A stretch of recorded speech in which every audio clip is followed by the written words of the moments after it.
지난 금요철야 예배 때 마태복음 13장 51절과 52절의 말씀을 가지고 은혜를 나누고 기도했습니다. 마태복음 13장 52절의 말씀을 보면은 우리 같이 한번 읽어볼까요? 예수께서 이르시되 그러므로 천국에 들어간 서기관마다 마치 새 것과 옛 것을 그 곳간에서 내놓는 집 주인과 같으니라. 아멘. 우리 보고 천국의 집 주인이라고 그렇게 말씀하셨습니다. 그 천국의 집주인은 뭐 하는 사람이냐면은 옛 것과 새 것을 내줘요. 옛 것은 구약이고 새 것은 신약입니다. 그러니까 천국의 집주인은 우리가 신약 성경과 구약 성경을 통해서 천국을 알리고 전하는 게 우리의 사명이다 라는 그런 주제의 말씀이었습니다. 우리가 사실 지난 주일날 영화를 봤습니다. 서석형 선교사님 영화를 봤는데 그분의 삶이 그러하지 않았습니까? 천국을 사람들에게 알려주고 또 전해줬습니다. 그리고 이제 마지막에까지 그랬죠. 마지막에 그분이 돌아가실 때 하신 말씀이 뭡니까? 천국에서 만납시다. 이 말씀하고 하나님의 부르심을 받았잖아요. 참 뭐 당연한 얘기고 멋있는 것 같아요. 일생을 주님의 은혜대로 살고 마지막 순간에 천국에서 만납시다 이렇게 말하고 죽으셨다고 하는 것이 얼마나 멋있는 일입니까? 그러니까 부부는 천국 집의 주인으로 사신 거죠. 그래서 주인답게 이렇게 천국을 전하는 삶을 살았습니다. 저도 그 말씀을 묵상하면서 이제 천국을 전하는 거니까 주제가 전도구나. 오늘 금요일 오늘 저녁에는 말씀을 나누고 전도에 대해서 기도해야 되겠다. 그런 마음을 가지고 이제 말씀을 준비하고 이제 기도회를 인도를 했습니다. 그런데 기도회를 인도하기 위해서 강단에서 기도하는데 성령께서 완전히 기도를 바꾸시는 거예요. 이렇게 말씀하셨어요. 너희가 천국의 집 주인이면서 왜 천국의 집 주인처럼 살지 못하느냐. 기도하는데 그 말씀을 하시더라고요. 여러분 천국의 집 주인으로 살고 계십니까? 그런 거 있죠. 일부 예배 설교하면서 그 삶이 더 사모가 됐어요. 아침에 일어나면 그냥 감사함으로 하루가 시작이 되고 하루를 사는 동안 순간순간 주님이 지금 나와 함께 하시는구나 하는 게 느껴지고 근심이 오고 걱정이 와도 주여! 하고 기도하고 나면 평안이 물밀듯이 밀려오고 그렇죠? 밤에 잠자리에 들 때면 죽음이 두렵지 않고 그래 이렇게 눈 뜨면 천국일 수도 있겠구나 그런 마음이 생기는 천국이 주인인 그런 삶이 참 사모했어요. 여러분 그런 천국의 주인 된 삶을 살고 계십니까? 우리가 그런 삶을 살고 있다면 전하지 않겠습니까? 내가 전하려고 하지 않아도 내 말과 표정을 통해서 아마 그런 천국의 삶이 전해질 것입니다. 그러나 우리가 전하지 못하는 것은 전해지지 않은 것은 우리가 먼저 천국의 삶을 이 땅에서 누리지 못하기 때문은 아니겠습니까? 그래서 주님이 그날 기도 제목을 바꿔서 구원의 기쁨을 회복시켜 주세요. 천국의 삶을 누리게 해 주세요. 그런 제목으로 기도를 바꿔 가시더라고요. 여러분, 우리는 천국집의 주인입니다. 우리가 천국의 삶을 이 땅에서 누리기를 원합니다. 이것이 오늘 말씀의 주제입니다.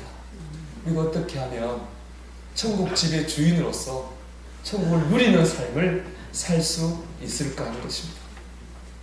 분명한 것은 뭐냐면은 세상적인 것만을만 바라본다면 지금 눈을 뜨면 감사하고 아무것도 아닌 일에 찬양이 나오는 이런 삶은 불가능합니다. 오늘 말씀 보면 주님이 이렇게 말씀을 시작하고 있어요. 37절 보면 명절 끝날 곧 큰 날에 있습니다. 명절을 끝에 하신 말씀이에요. 이 명절은 뭐냐면은 초막절입니다. 우리로 말하면 추석이에요. 가을 추수를 마치고 하나님께 감사 예배를 드리는 겁니다. 근데 초막절은 특별 행사가 있습니다. 예루살렘 북쪽에 있는 실로암 연못에 가서 물을 떠다가 제단에 붓는 거예요. 그 물의 의미는 뭐냐면 이스라엘 백성이 광야에 물이 없었잖아요. 하나님이 반석을 치니까 물이 나왔습니다. 그래서 그 은혜에 감사하는 의미. 또 하나는 이스라엘 백성이 농사를 지니까 물이 있어야 하잖아요. 하나님 내년 농사 때도 비를 잘 내려주셔서 농사가 잘 되게 해주세요. 그런 소망하는 두 가지 의미를 갖고 있는 행사였어요. 그런데 그 행사 끝에 주님이 막 사람들이 시끄러울 거 아닙니까? 주님이 소리를 크게 질렀어요. 누구든지 목마르거든 내게로 와서 마셔라! 이렇게 말씀하셨어요. 그러면 그 배에서 생수의 강이 흘러나옵니다. 한참 물을 붓고 있는데, 이 물을 붓고 있는데 말입니다. 그 물이 아니라는 거잖아요. 그러면 주님이 예배를 부정하시는 거예요. 우리가 지금 그렇게 하는 거잖아요. 지난 주간 예배 드린 거, 지난 주간 사는 거 감사하고 이 한 주간 복 주세요. 그 예배 드리고 있는 거잖아요. 그럼 그 똑같은 초막절 예배인데 주님이 그게 아니고 내게 오십시오! 라고 말씀하셨다면 우리가 드린 예배는 잘못된 건가? 여러분 그렇지 않습니다. 어떻게 하나님 은혜에 감사하고 복 주시기를 구하는 것이 잘못된 것이겠습니까? 그 주님이 하고 싶은 것은 잘못됐다는 게 아니라 더 깊은 진리를 말씀하시고자. 오늘 이것이 주제죠. 더 깊은 진리. 왜냐하면 농사를 오래 지어서 잘 됐어요. 내년에 또 잘 돼. 매년 농사 짓잖아요. 매년 근심하고 걱정할 거 아닙니까? 그렇지 않습니까? 매년. 제가 이 말씀 묵상하면서 예전에 그 드라마, 인기 드라마, 미생이라고 하는 드라마에서 나온 대사가 이 말씀 묵상하면서 생각이 나더라고요. 그 대리가 갓 들어온 신입사원한테 한 말입니다. 합격하고 입사하고 나서 보니까 말이야, 그냥 문 하나를 연 느낌이더라고. 어쩌면 우리는 성공과 실패가 아니라 다가오는 문만 열어가면서 살아가는 게 아닐까 싶어. 그 대사가 생각이 나요. 대학 입학의 문을 열고 들어가요. 그럼 무슨 문이 있어요? 취업하는 문이 있어요. 취업하면 또 문이 있죠. 사랑해서 결혼하면 끝인가요? 또 문이 있어요. 문 하나 열고 들어가면 또 문이 있고, 또 하나 열고 들어가면 또 문이 있습니다. 우리의 삶에는 정말로 문제의 완벽한 해결이라고 하는 것은 없습니다. 그렇기 때문에 눈에 보이는 그것만 쫓아간다면 그냥 하루하루 만족하고 감사한 삶이라고 하는 것은 불가능합니다. 예수님의 대답은 이겁니다. 그런 거 보면 안 되고 내게로 와라. 예수님께라고 말씀하고 있습니다. 목마르면 예수님께로 와라. 예수님 안에 진정한 행복이 있다는 것입니다. 왜 그러냐? 게리 체프몬이라고 하는 사람이 쓴 책이 있습니다. 5가지 사랑의 언어라는 책인데, 이 책은 그 심리학자인데요. 이 책의 큰 주제는 이렇습니다. 여러분 우리 옥상에 물탱크 있죠? 물탱크. 물 담그는 탱크처럼 사람 안에는 탱크가 하나 있어요. 그 탱크는 뭐냐? 사랑을 담그는 탱크입니다.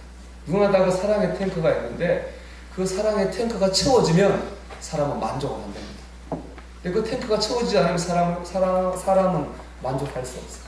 그러니까 사람은 내가 사랑받고 있어 라고 하는 게 느껴져야 살 수 있어요. 그게 느껴지지 않으면 억만금이 있어도 나는 사랑받지 못하고 있어 라고 느껴지면 그 사람은 행복하지 않다. 결국에 그건 뭐겠어요? 사람은 사랑받아야 살아. 사람은 사랑을 먹어야 사는 사람. 사랑받는다고 느껴져야 사는 것입니다. 본문에 예수님께서 누구든지 목마르거든 내게로 와서 마시라는 말은 뭐겠어요? 와서 내 사랑을 받으라는 말입니다. 아멘. 여러분 예수님이 우리를 사랑하십니다. 아멘. 그 사랑을 받아야 되는 거죠. 부산에서 있었던 일입니다. 어느 장로님이 계셨는데 장로님이 교회에서 큰 상처를 받아가지고 교회를 떠났습니다. 5년간 교회를 떠나 있었는데 어느 날 뭐 교회도 떠났으니까 술집에 가서 술을 먹고 있었대요. 근데 술집에 그 한쪽에서 아마 점 치는 사람이 같이 점을 치고 있었나 봐요. 근데 그 점쟁이가 일어나더니 혹시 이 중에 예수 믿는 사람 있으면 빨리 나가십시오. 도무지 점괘가 안 떨어집니다. 사람들이 웃었어요. 왜 웃었을까요? 어떻게 예수 믿는 사람이 술집에 있겠습니까? 그리고 웃었어요. 지금 웃는 분들은 웃는 거죠. 웃었어요. 근데 그럼에도 점쟁이는 포기하지 않고 아니라 분명히 예수 믿는 사람이 있어 점괘가 안 떨어진다. 하고 그 장로님을 노려보고 있는 계속. 이 장로님이 얼굴이 뜨거워졌어요. 그리고 술집을 나갔어요. 그리고 나가고 술집 앞에 나무가 하나 있는데 나무를 붙잡고 통곡했어요. 왜 그랬겠습니까? 나는 주님을 떠났습니다. 떠난 지도 5년이나 됐는데 주님은 내게서 성령을 거두어가지 않으시고 내 안에 하나님의 영을 두셨습니다. 라는 고백을 하면서 그 장로님이 다시 하나님 앞으로 돌아가게 됐습니다. 여러분, 예수님이 우리를 사랑하십니다. 이사야서는 이렇게 말하고 있습니다. 이사야 49장 15절 말씀 우리 같이 한번 읽어볼까요? 여인이 어찌 그 젖먹는 자식을 잊겠으며 자기 태에서는 아들을 긍휼히 여기지 않겠느냐. 그들은 혹시 잊을지라도 나는 너를 잊지 아니할 것이다. 아멘. 주님은 우리를 떠나지 않으십니다. 주님은 우리를 버리지 않으십니다. 세상에서 아무리 손가락질 받고 연약하고 못나도 주님은 우리를 그냥 사랑하십니다. 그래서 그 사랑을 만나면 우리가 위로를 받는 겁니다. 그래서 그 사랑을 만나면 우리가 힘을 얻는 겁니다. 그래서 그 사랑을 만나면 우리 마음에 평안이 임하게 되는 것이고 나도 모르게 감사합니다. 그런 말이 나오는 것입니다. 여러분, 이 사랑을 받으면 거기서 천국이 만들어집니다. 주님 말씀하시는 바로 이겁니다. 예수님의 사랑을 받으십시오. 그럴 때 천국이 이루어집니다. 그러기 위해서는요, 오늘 본문을 보면 우리가 하나님의 성령으로 충만해져야 됩니다. 자, 오늘 본문 말씀 중 어려운 부분이 바로 이 부분입니다. 우리 38절 말씀 한번 볼까요? 이렇게 돼 있어요. 먼저 나를 믿는 자는, 믿는다고 하는 것은 예수님의 사랑을 내가 믿는다는 거겠죠.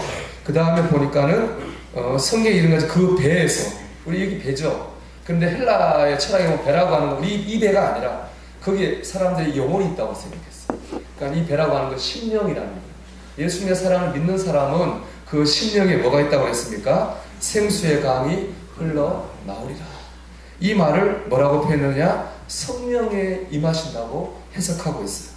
그래서 가로 안의 내용을 보겠습니다. 읽어볼까요? 예수께서 아직 영광을 받지 않으셨으므로 성령이 아직 그들에게 계시지 아니하더라. 아멘. 영광을 받지 않았다고 하는 건 십자가에 못 박혀 죽었다가 부활하지 않았다는 거예요. 여러분, 예수님 이 땅에 몸을 입고 오셨잖아요. 몸은 공간에 제약이 있습니다. 몸이 벽을 뚫고 들어가지 못하잖아요. 예수님이 죽고 부활하신 다음에는 영으로 오셨습니다. 영혼은 공간의 제약을 받지 않아요. 그래서 우리 모든 사람 속에 임하실 수 있습니다. 우리가 예수님을 믿을 때 예수님이 성령으로 우리 가운데 계십니다. 그 성령이 하신 일이 뭐냐? 우리를 하여금 예수의 사랑을 느끼게 하시고, 우리를 하여금 평안하게 하시고, 힘도 얻게 하시고, 우리를 담대하게 하셔서 천국의 삶을 누리게 하십니다. 이게 성령이 하시는 일입니다. 여러분 안에 성령이 계실까요? 여러분 계신다고 믿으십니까?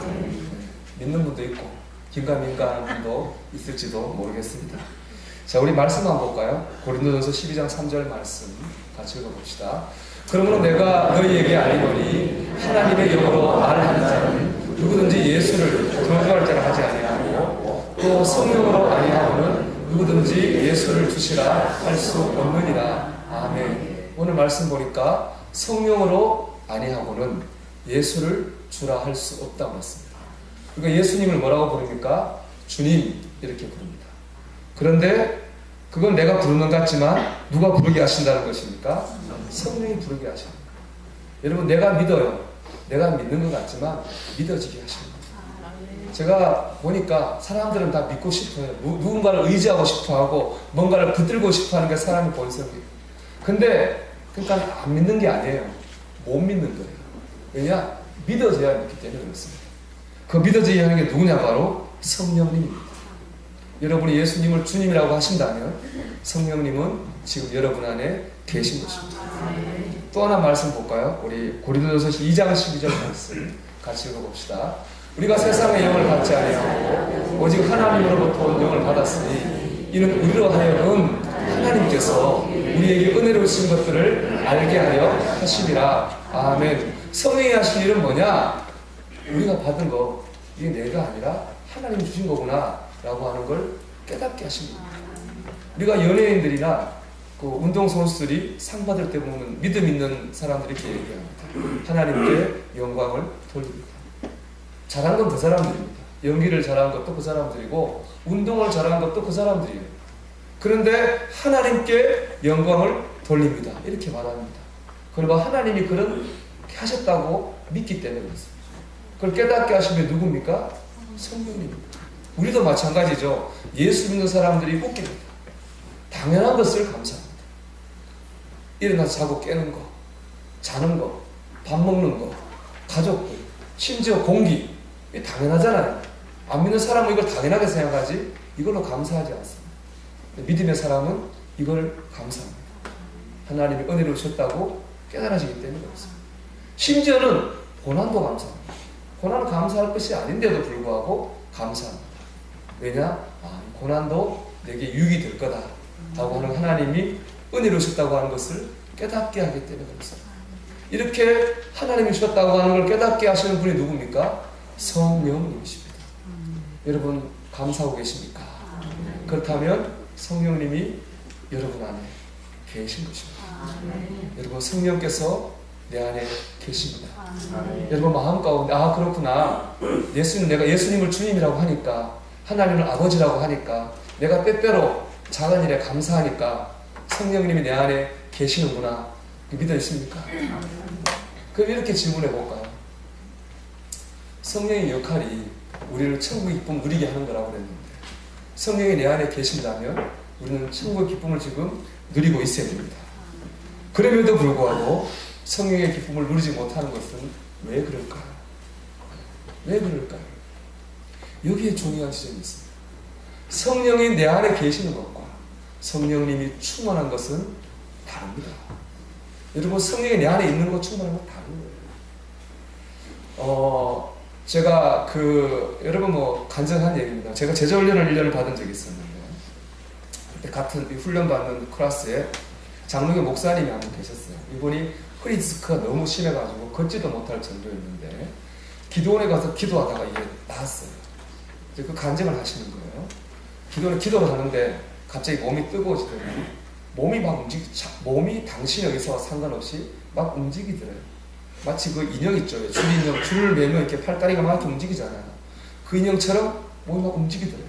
그러면서 뼈가 우뚝두둑 맞더니 허리가 나았다는 거예요. 제가 그때 느낀 게 있어요. 여러분, 성령 충만이 뭡니까? 성령이 나를 다스리시는 거예요. 성령이 계시다고 역사가 나타난 게 아니에요. 성령이 나를 다스리실 때 역사가 나타납니다.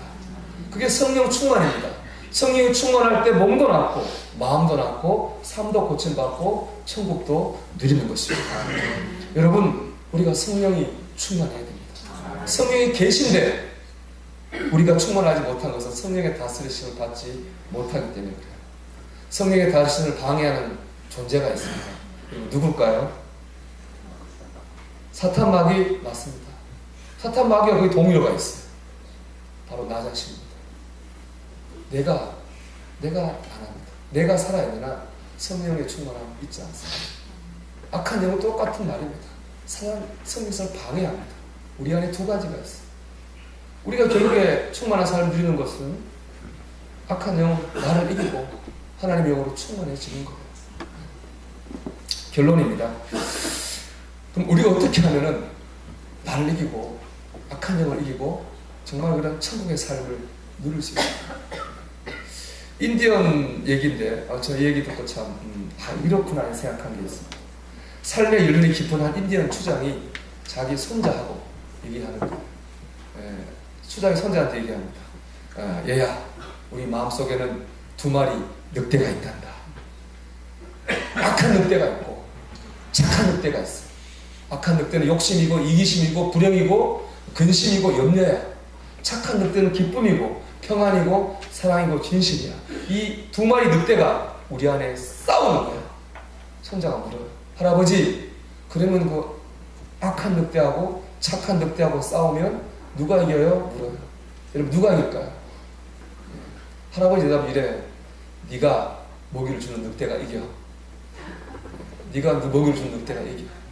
여러분, 우리 안에 성령이 있고 악한 영이 있다면 누가 이길까요? 우리가 먹이를 준다는 표현은 그러니까 우리가 따라가는 성령님이 기뻐하시는 일을 한 그 사람이 성령의 충만함을 받습니다. 성령이 기뻐하시는 일을 하는 그 사람이 성령의 충만함으로 천국을 누릴 수 있습니다. 성령이 기뻐하는 일이 뭐겠어요? 기도하는 거죠. 말씀으로 사는 것입니다. 예배를 드리는 것입니다. 섬기는 삶을 사는 것입니다. 여러분, 뭐든지 들어오는 게 있어야 나오는 게 있지 않겠습니까? 우리가 천국의 삶을 누리기를 갈망한다면 여러분, 삶 가운데 기도하는 일에, 말씀을 붙드는 일에, 여러분 예배하는 일에, 하나님 말씀대로 사는 일에 여러분 삶을 투자하십시오. 그러면 마치 착한 늑대가 먹이 많이 먹고 이기는 거죠. 성령이 우리를 다스리시게 될 겁니다. 그럴 때 우리 안에 성령의 충만함으로 천국의 삶을 누리게 될 줄 믿습니다. 여러분 사모하십시오. 우리 신앙의 목표입니다. 뭘 잘되고 안되고를 떠나서 정말로 날마다 그런 기쁨과 감사로 충만한 삶, 이것이 우리의 갈망하는 목적이 아니겠습니까? 이 한 주간 여러분 성령의 충만함 안에서 그런 천국의 주인 되는 그런 삶을 점점 더 누려가는 저와 여러분 되시기를 주님의 이름으로 축원합니다. 모든 일 헛되어라